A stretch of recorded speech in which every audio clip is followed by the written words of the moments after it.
We have with us today Auntie Santonello with Andy's Termite. Thanks for joining us, Andy.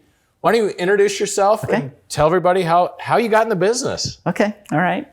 Well, Andy Santonello is my name, and I actually graduated from high school in 1970 and went to work for a termite company 3 days later. My wife at the time gave me a big, quick, swift kick in the butt and said, we can do this ourselves.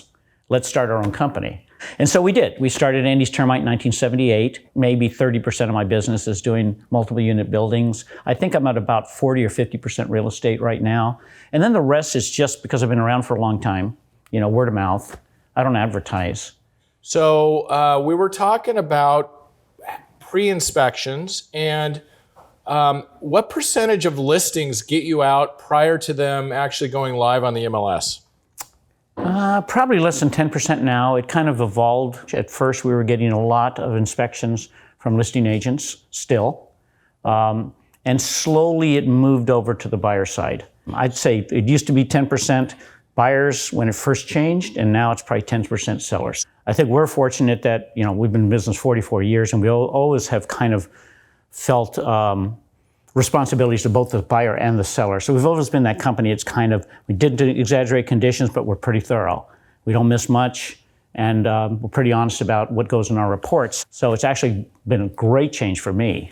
What would be some red flags to say, wow, this house may have $30,000, $40,000, $50,000 worth of termite work that would be a deal killer if it showed up during escrow? Probably the scariest aspect of a house that could cost that much to repair is cantilevered balconies facing the ocean. Termites, they damage wood, but not near as severely as dry rot. Dry rot is caused by a fungus. Okay. And it's basically when wood gets wet, these funguses cultivate in the wood and cause dry rot. That is much more destructive. My recommendations to any listing agent walking through the house doing a listing presentation, they got a cantilevered balcony facing the ocean. Warn your seller that this could be a potentially expensive repair. Or get you out there early in the process. Yeah, that's probably always the best idea because, here in Southern California, we do termite inspections free. It's not like it doesn't cost us anything to do them, but it's certainly worth it to absorb that for the opportunity to bid on the work. Do termites really destroy houses and make them collapse? Almost never. Two kinds of termites. One lives in the ground, one lives in the wood. The subterranean termites live in the ground. They make themselves pretty obvious pretty quick. So usually you know about it long before they do any real structural damage. The drywood termites that live in the wood, they're very careful about what they eat. They seldom do any structural damage. They live there. They don't want to fall down on them either. Okay. So as a result, they try to spread out rather than stay in one spot.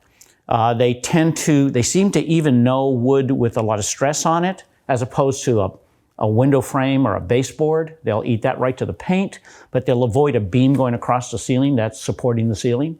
Talk about new construction. Some people think that, it's a brand new house. There can't be any termites. Is that true or not?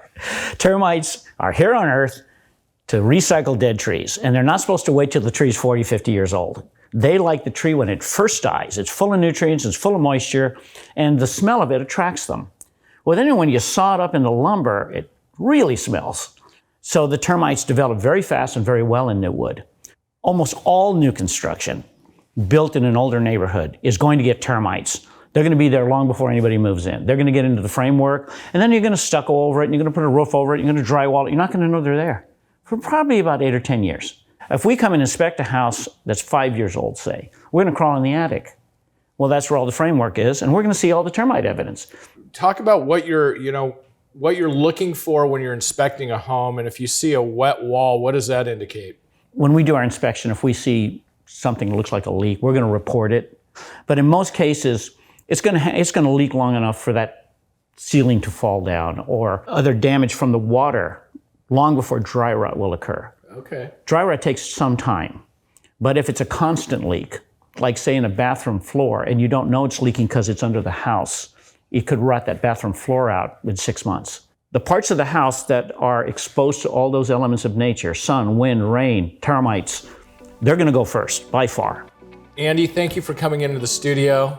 I know you're really busy, and thanks for taking time out of your busy schedule. Sure. You're an expert in the field. We appreciate you. Thank you. My pleasure. Thank you.